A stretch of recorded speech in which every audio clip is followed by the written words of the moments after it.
مشہور مورخ ابن جریر طبری کہتے ہیں کہ میں ایک سال حج کے زمانے میں مکہ مکرمہ میں تھا تو میں نے خراسان سے آئے ہوئے ایک شخص کو یہ اعلان کرتے ہوئے سنا کہ اے مکے کے رہنے والوں، اے حج کے لیے دور دراز سے آنے والوں، میری ایک تھیلی گم ہو گئی ہے جس میں 1000 دینار تھے۔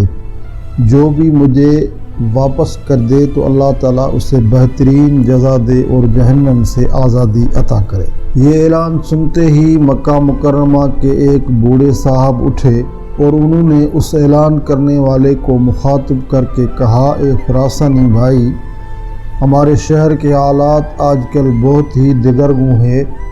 ہر طرف قید سالی نے ڈیرے ڈالے ہوئے ہیں، مزدوری کے مواقع بھی نہ ہونے کے برابر ہے۔ آپ کے لیے میرا مشورہ یہ ہے کہ آپ اس کے لیے جو آپ کا مال لوٹا دے کچھ انعام کا اعلان کر دو۔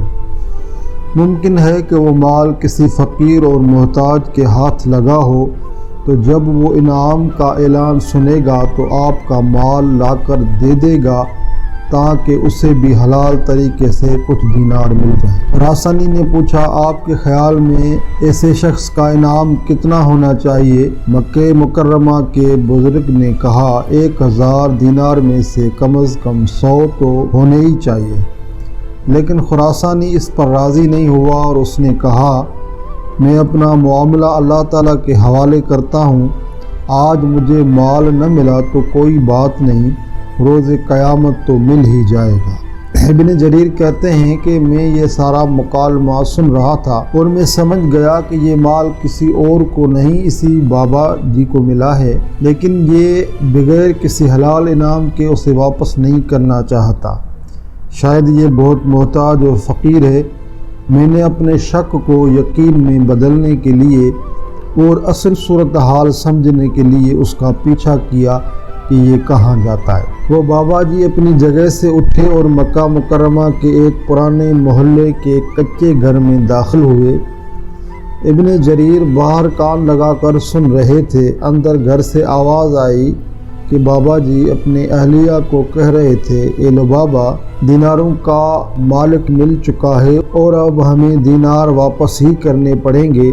میں نے اسے کچھ انعام دینے کا ہی کہا لیکن وہ تو اس سے بھی انکاری ہے۔ کئی دنوں سے فاقے کی ستائی ہوئی اہلیہ نے جواب دیا، میں 50 سال سے آپ کے ساتھ غربت بری زندگی بسر کر رہی ہوں، لیکن کبھی اپنی زبان پر حرف شکایت نہیں لائی، لیکن اب تو کئی دنوں سے فاقہ ہے۔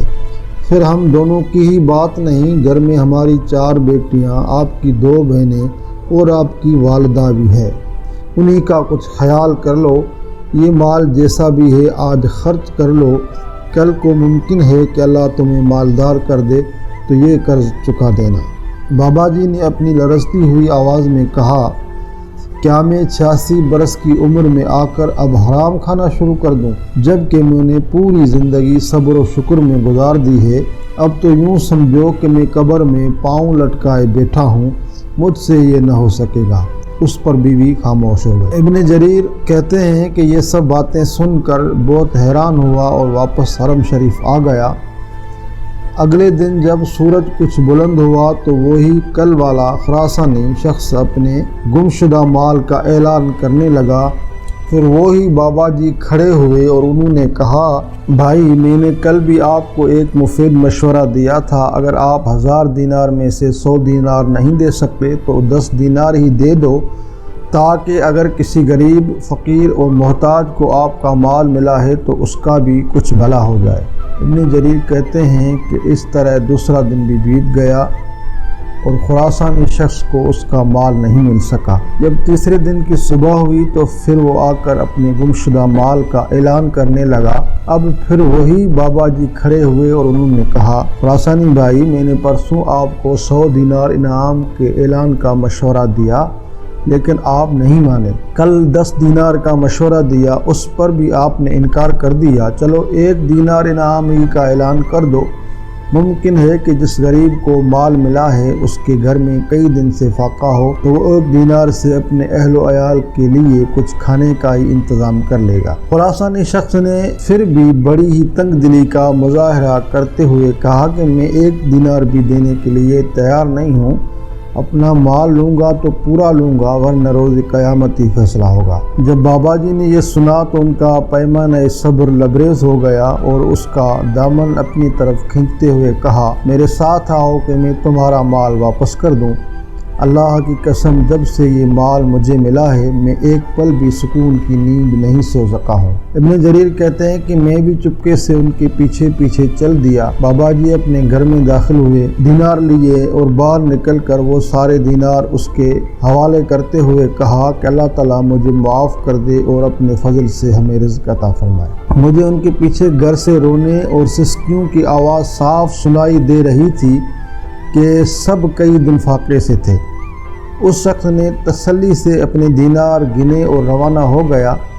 ابھی وہ تھوڑا ہی آگے گیا تھا کہ اچانک مڑا اور ان بابا جی کی کنیت سے انہیں مخاطب کر کے کہنے لگا، اے ابو غیاث، میرے والد کا انتقال ہوا تو انہوں نے اپنی میراث میں 3000 دینار چھوڑے تھے اور وصیت کی تھی کہ شرعی طریقے پر اس کا تیسرا حصہ یعنی 1000 دینار فقراء اور مساکین پر صدقے کر دیے جائے، اور میں مکہ مکرمہ سے یہ مال اسی نیت سے لایا تھا کہ کسی فقیر اور محتاج کو دے کر اپنے لیے اور اپنے مرحوم والد کے لیے دعا کرواؤں گا۔ مجھے اس سفر میں آپ سے زیادہ سفید پوش کوئی نظر نہیں آیا، اس لیے یہ سارا مال رکھ لو اور اپنی ضروریات میں خرچ کرو۔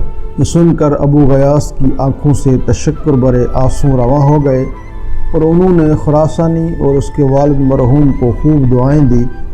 جب وہ خراسانی شخص وہاں سے جانے لگا، میں بھی واپس ہونے کے لیے مڑا تو پیچھے ابو غیاث کی آواز سنائی دی، بیٹا رک جاؤ، میں پہلے دن سے دیکھ رہا ہوں کہ تم میرا پیچھا کر رہے ہو اور پورے معاملے سے باخبر ہو۔ میں نے اپنے شیخ احمد بن یونس یربوئی اور انہوں نے امام مالک نے حضرت نافع سے سنا کہ حضرت عبداللہ بن عمر رضی اللہ عنہما بتاتے تھے کہ جب نبی کریم علیہ السلام نے حضرت عمر اور حضرت علی رضی اللہ تعالی عنہما کو فرمایا تھا کہ جب اللہ تعالیٰ تمہیں کوئی ہدیہ تحفہ بغیر مانگے اور بغیر نفس کے انتظار کے دے تو اسے قبول کر لینا اور رد نہ کرنا۔ پھر انہوں نے گھر کے 9 افراد کے لیے 100 دینار الگ کیے اور پورا 10واں حصہ یعنی 100 دینار مجھے عنایت کیے۔ مجھے ساتھ ہی کہا کہ یہ حلال مال ہے، اسے احتیاط سے خرچ کرنا۔ ابن جریر کہتے ہیں کہ میں وہی 100 دینار 2 سال تک خرچ کرتا رہا اور خوب علم حاصل کیا۔ اللہ کریم ہم سب کو اپنے لطف و احسان سے اس کا یقین عطا فرما دے کہ جو رزق ہمارے نصیب میں لکھا ہے وہ ہمیں ضرور ملے گا، چاہے وہ کہیں بھی ہو، اور جو رزق ہمارے حصے کا نہیں ہے وہ ہمارے کام نہیں آئے گا، خواہ ہمارے ہاتھ میں ہی کیوں نہ ہو۔ بس رزق حلال کے اہتمام اور حرام روزی سے بچنے کی یہی کنجی ہے۔ باقی رزق حلال کے لیے محنت، مسنون دعائیں اور مقبول وظائف بھی بندے کو اللہ تعالیٰ سے جوڑنے کے ذرائع اور بہانے ہیں۔ اللہم انا نسألک علما نافعا ورزقا واسعا وشفاء من کل داء، آمین بجاہ نبی الامین۔